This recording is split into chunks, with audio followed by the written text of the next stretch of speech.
तांबा या फिर सोना, है ना, या लकड़ी, ये क्या है, ये हमेशा एक वचन ही रहते हैं, इनका बहुवचन रूप नहीं होता।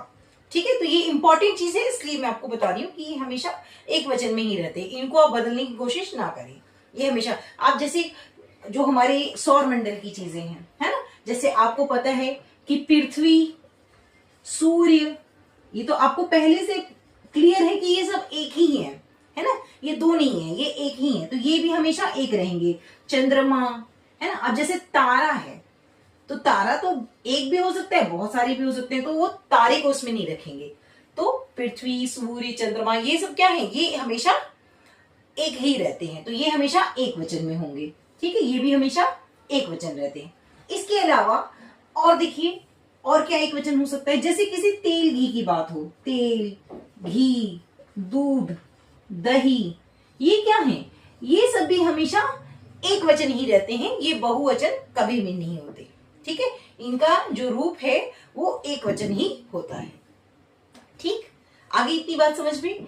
कौन कौन सी चीजें, जैसे मैंने आपको बताया, भाववाचक संज्ञा के जो शब्द होते हैं, ये क्या होते हैं, ये एक वचन ही रहते हैं। धातु, लोहा, चांदी, इस तरह की जितनी भी मेटल्स होंगी, है ना, ये सारे क्या होंगे, लड़की लिख दिया मैंने, लकड़ी लिखना था, ओ लकड़ी, ठीक है, लकड़ी।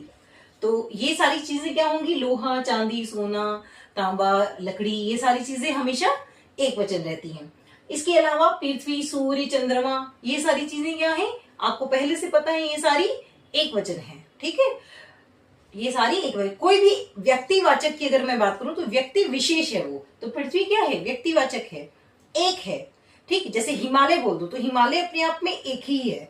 ठीक है, माउंट एवरेस्ट एक ही है, उसका बहुवचन रूप नहीं बना सकते आप, है ना। तो इस तरह से, यानी किसी का नाम है तो नाम को आप कन्वर्ट करके बहुवचन नहीं बना सकते।